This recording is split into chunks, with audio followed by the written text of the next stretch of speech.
kalau Allah itu bekerja malah kamu mencela, malah kamu mencibir. Coba. Nah, kalau itu aja nggak seberapa. Allah sudah menciptakan, dia sudah menjadikan itu, walaupun bentuknya yang menjijikkan dan lain sebagainya, tiba-tiba kamu mengharamkan. Kan sama saja dengan tidak sengaja kita tuh mengharamkan Allah.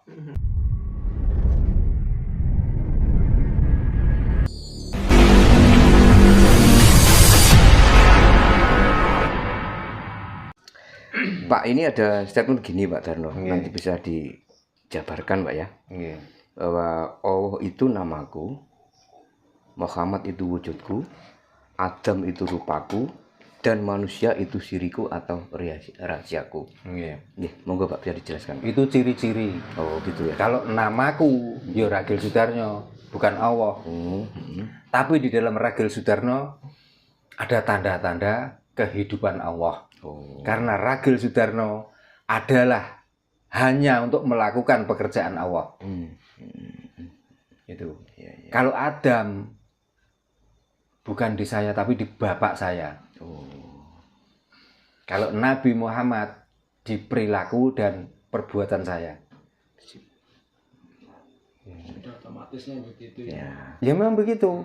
Makanya kalau Allah itu aku, berarti ya wong keblinger. Tapi kalau apa yang saya kerjakan itu pekerjaan Allah, saya percaya dan saya setuju. Makanya mari kita bantu, berarti artinya kita tuh melaksanakan pekerjaan Allah.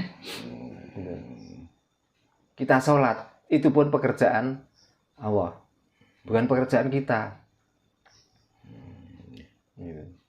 Dan Allah itu bisa bersama kamu dikala umurmu masih ada. Kalau umurmu nggak ada, kamu sudah nggak bisa apa-apa. Karena Allah bekerjanya lewat umur, lewat nyawa. Lewat detik. Iya. Jawaban harus begitu tegas, nggak usah.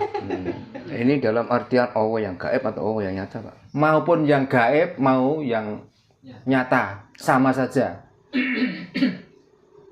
Karena sudah menyebutkan namaku. Nah berarti kamu kan nggak punya nama, namamu kan Allah. Iya. Secara logika. Dan itu tidak. Ya di namamu itulah ada tanda-tanda kehidupan Allah. Tanda-tanda adanya Allah.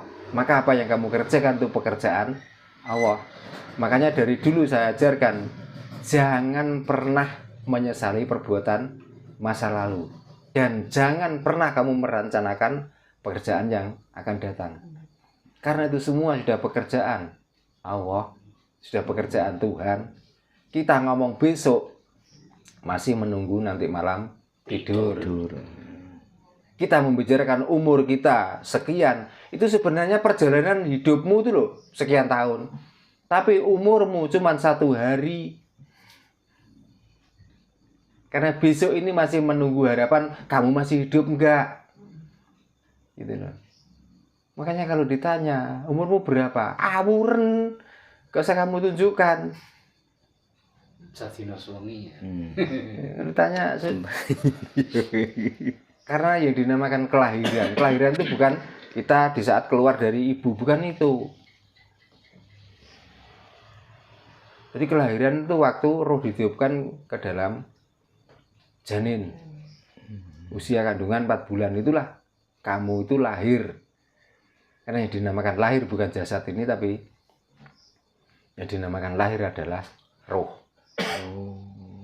Makanya kalau ditanya sudah umur berapa, itulah sesuai hitungan tanggal.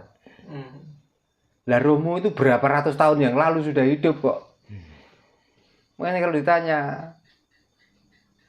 umur walaupun 40, ngomong 60 atau berapa. Jadi kita itu tidak dengan sengaja kita berdoa umur kita nyampe 60 tahun.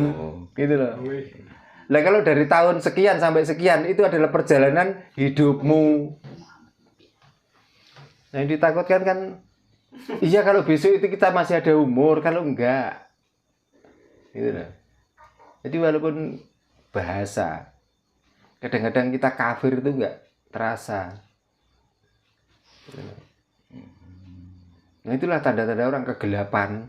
Walaupun mata kita melek, walaupun di kuping telinga kita tuh mendengar. Nah untuk bisa mendapatkan pencerahan luar dan dalam. Ya spirit dengan neng, hening, nung itulah yang bisa mencerahkan. Lah mata ini hanya untuk melihat apa yang ada di alam ini supaya masuk ke hati, dan hati kita yang bisa mengolah, menimbulkan rasa. Maka dari rasa itulah kita menuntut kita untuk berbuat hal yang terbaik. Gitu. Nah, sebelum lanjut lagi, Iya. kan tadi disebutkan yang meneruskan pertanyaan dari Mas Indra tadi. Iya. Menjalankan sesuatu itu bahwa itu perilaku Allah gitu. Iya. Apakah itu termasuk juga ketika yang kita anggap melakukan hal buruk gitu? Umpamakan. Perlu dijawab? Perlu dijawab? Ya. Kan qalbu mukmin baitullah. Hati orang-orang yang beriman itulah rumah Allah. Lah, hati yang beriman itu orang hidup atau orang mati? Orang hidup. Orang hidup kan? Iya, orang hidup. Berarti di saat Allah ada itu berarti saat kamu hidup. Lah, buruk itu pekerjaan hidupmu, bukan pekerjaan matimu. Nah, terus kamu mau menolak kalau diarahkan melakukan hal yang buruk. Apakah maling itu bisa setelah dia mau maling terus tiba-tiba adzan di tengah jalan? Kira-kira? Nah, kalau itu nggak pekerjaan hidupnya, kalau nggak ada Allah di situ, terus gimana? Ya ditentang monggo, kita mempunyai keyakinan masing-masing. Tapi kan sebenarnya hidup kita itu semuanya itu sudah kehendaknya. Kalau dia nggak menghendaki, kita nggak bisa apa-apa. Berarti bisa dikatakan maling sepintar apapun, kalau ya katakanlah kalau mati mah ya nggak melakukan. Mantan rampok yang sudah mati itu, di saat dia nyawanya sudah nggak ada, coba tak pegangi pedang, kira-kira bisa membacok? Orang yang dikatakan sekti Mandraguna, ya, yang dulunya jangankan pakai pedang, dengan ucapannya saja bisa mengirim batu. Di saat nyawanya sudah nggak ada, kasih jangankan batu besar, kerikil kecil aja. Di saat dia mati, bisakah itu? Apakah itu bukan pekerjaan Allah? Ya, berarti ya Mbak, kita bisa mengambil suatu pelajaran bahwa tidak seharusnya manusia itu mencela gitu. Lah untuk apa? Apalagi kalau percaya kita sudah hidup dan sudah percaya bahwa itu semuanya Allah. Untuk apa? Makanya kita mencela itu, yang kita sembah Allah, yang kita percaya Allah. Dikala Allah itu bekerja, malah kamu mencela, malah kamu mencibir. Coba. Nah, kalau itu aja nggak seberapa. Allah sudah menciptakan, dia sudah menjadikan itu, walaupun bentuknya yang menjijikkan dan lain sebagainya, tiba-tiba kamu mengharamkan. Kan sama saja dengan tidak sengaja kita tuh mengharamkan Allah, mengharamkan Tuhan. Kan gitu. Wong itu ciptaannya loh. Tanpa dikehendaki, nggak ada babi dan anjing. Dan itu dia yang menciptakan. Lalu kamu yang tinggal menikmati kok mengharamkan. Coba. Kalau kamu nggak mau, jangan makan sudah. Nggak usah membenci. Ya. Apalagi ngomongnya tenang di sini di Tuban. Towak. Kita nggatik. Itu kan cuma sarana media supaya bunga dari Bogor itu mengeluarkan tetesan. Itu tanpa kehendaknya, kira-kira jangan digatik. Ya. Kita pakai wires itu, diinjak pakai itu. Apa kira-kira ya kalau nggak dikehendaki bisa keluar? Enggak. Itu sudah dikeluarkan dan itu mempunyai rasa yang khas. Kita tiba-tiba mengharam-haramkan. Jangan begitu. Kalau nggak mau minum sudah, jangan menghukumi dan menghakimi. Karena itu semua ciptaannya.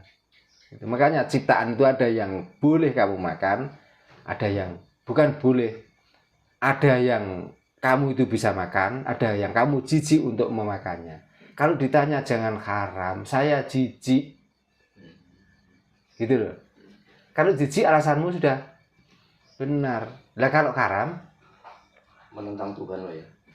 Ya bukan menentang lagi. Bukan menentang lagi. Artinya yang membuat pun juga karam. Ya, iya. Berarti kan Gitu loh. oh, Iya. sok gawe di karam-karam. Ayo makanya.